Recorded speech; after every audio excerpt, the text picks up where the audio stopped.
안녕하세요. 칼리지 피직스 기초물리학 14장입니다. 14장 소리, 음파입니다. 자, 이 14장에서 공부하는 내용은요. 13장에 의해서 이 14장도 소리, 이 파동입니다. 파동 중에 종파에 관한 것인데, 그래서 이제 이러한 이 소리가 어떻게 만들어지느냐, 소리의 성질이 어떻게 되느냐, 소리의 속력이 얼마냐 하는 것들을 먼저 공부를 하고요. 그리고 이제 소리를 통해서, 음파를 통해서 에너지가 퍼져나갈 때 얼마나 빨리, 얼마나 많이 이 퍼져나가느냐 하는 세기를 정의를 합니다. 그런 다음에 이제 이 소리는 사방으로 퍼져나가기 때문에 그렇게 사방으로 퍼져나가는 파동을 기술하기 위해서 파면하고 파선을 정의를 하고 그 파면과 파선으로부터 이 구면파와 평면파를 구분할 수가 있습니다. 그런 얘기를 한 다음에 6절에서 도플러 효과, 이 음원하고 관찰자 사이의 상대 운동에 의해서 들리는 소리 의 진동수가 다르게 들리는 그런 효과를 얘기를 합니다. 그 다음에 7절에서는 이제 음파의 간섭, 이 소리도 파동이니까 간섭이 일어나겠죠.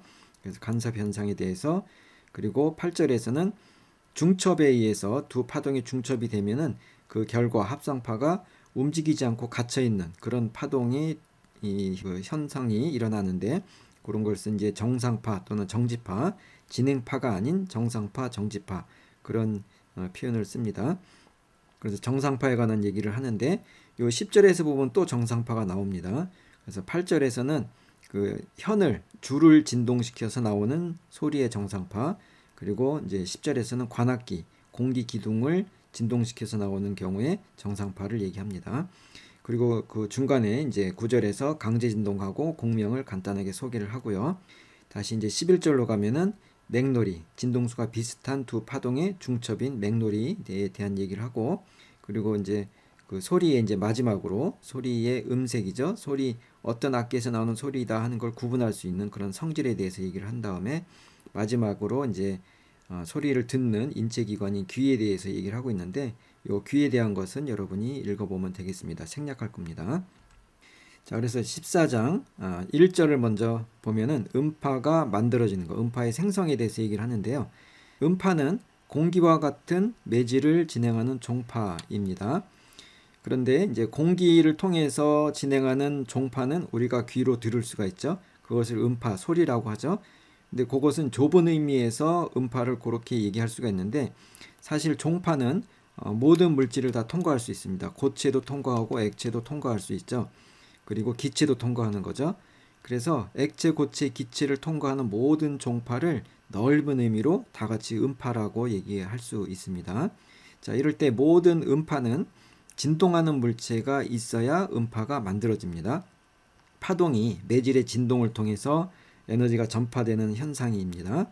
그러니까 진동이 필요한데, 공기가 어느 위치에서 공기가 알아서 진동하는 것이 아니라 그 지점의 공기를 진동시킬 수 있는 물체의 진동이 있어야 되는 겁니다. 진동체. 그래서 이것이 이제 음원이 되겠죠. 그래서 진동을 만들어내는, 공기 진동을 만들어내는 진동하는 물체가 있어야 소리가 난다 하는 겁니다. 그러니까 마찰 소리 같은 것도 표면을 긁어서 마찰을 일으킬 때 표면 두 물체 사이 경계면, 표면에서 두 물체 사이에 그 마찰에 의해서 이제 분자들이, 이제 조직이 끌리면서 그 만약에 이제 떨어져 나가면 그 다음 순간부터는 진동이 일어날 수 있습니다. 그래서 그런 것들이 소리 형태로 우리 귀에 들어오게 되는 거죠. 그러니까 이럴 때는 소리가 아주 듣기 싫은 소리가 나죠. 자, 그래서 이러한 진동하는 물체가 만들어내는 소리 중에 이제 소리급세라고 있죠. 딱 치면은 소리가 나는 소리급세. 그런 소리급세에서 소리가 생성되는 과정을 살펴보도록 하겠습니다. 자, 소리급세가 이렇게 생겼는데, 요 날을 딱 치면은 이 날이 좌우로 진동을 하는 그런 성질이 있습니다. 그래서 진동을 하는데, 이때 이제 오른쪽으로 지금 진동하면서 오른쪽으로 이동하는 경우를 생각을 해보면, 요 날 옆에 있는 공기 분자들을 얘가 밀죠. 이동하면서. 그러면 요 부분이 이제 그 밀리니까 압축이 되는 거죠. 그래서 밀도가 높은 고밀도 영역, 압축된 부분이 생기게 되고요. 그런데 이렇게 갔다가 반대로 움직일 때, 이때는 여기 있다가 밀고 있다가 반대로 빠지니까 이 부분이 이제 희박화가 되는 거죠. 밀도가 작은 저밀도 영역이 생깁니다. 근데 갔다가 또 돌아오는 거죠. 그래서 또 압축을 하는 거고, 또 돌아가면은 희박화가 일어나는 거고, 그래서 고밀도와 저밀도가 이제 규칙적으로 반복이 되는 그런 진동을 통해서 공기 자체도 진동하면서 소리가 이렇게 오른쪽으로 진행을 하게 되죠.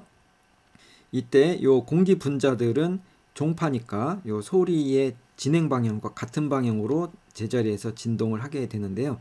이러한 공기 분자들의 평형 위치로부터 벗어난 변이를 표시하려면 종파는 이제 많이 헷갈리잖아요. 같은 방향인지 반대 방향인지. 그것을 이제 같은 방향일 땐 양의 방향. 그래서 오른쪽. 지금 오른쪽으로 가니까 오른쪽 변이가 생긴 매질의 변이는 90도 위로 돌려가지고 위쪽으로 플러스로 표시를 하고요. 그리고 이제 그 반대로 왼쪽 방향에 변이가 생긴 공기 분자는 마이너스 아래쪽으로 90도 돌려서 이렇게 횡파처럼 변이를 표시할 수가 있죠.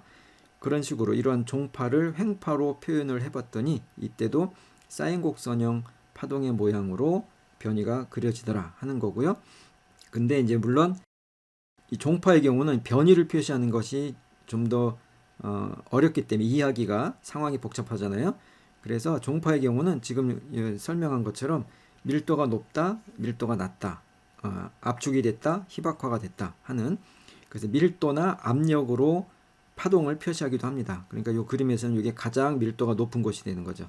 그럼 이 밑에 있는 사인 곡선이 y축이 밀도가 되거나 아니면 이제 압력 차가 되거나 그렇게 그 밀도파 또는 압력파로 표현을 할 수가 있습니다. 그래서 밀도가 가장 높은 것, 가장 희박화가 됐으니까 밀도가 가장 작은 것, 그런 표현을 씁니다. 자, 이래서 어쨌건 이런 진동에 의해서 공기가 진동을 하면서 공기의 진동을 통해서 파동이 퍼져나가는 그것이 이제 음파, 종파가 되겠다는 거고요. 이런 음파가 이제 진행해 나가는 것은 압축되고 희박화돼서 것이 이게 이제 음파 매질의 성질에 의해서 이제 이런 압축하고 희박이 퍼져나가는 속도, 파동의 속도가 결정이 될 건데, 이런 압축과 희박이 희박화가 생기지 않더라도 평형 상태에 있다고 하더라도 공기 분자는 딱 정지한 게 아니라 이미 무질서한 열 운동을 하고 있습니다. 그러니까 왔다 갔다 하면서 평균적으로 제자리에 돌아오는 그런 무질서한 열 운동을 하고 있는데, 그것하고 압축하고 희박화가 같이 일어납니다. 중첩이 됩니다. 그러니까 이미 열심히 움직이는 기체 분자들을 압축시키고 희박화하게 하는 거기 때문에 이런 기체 내에서 음파가 이제 진행하는 속도는 이런 기체 분자의 RMS 속력 정도로 진행한다라고 알려져 있습니다.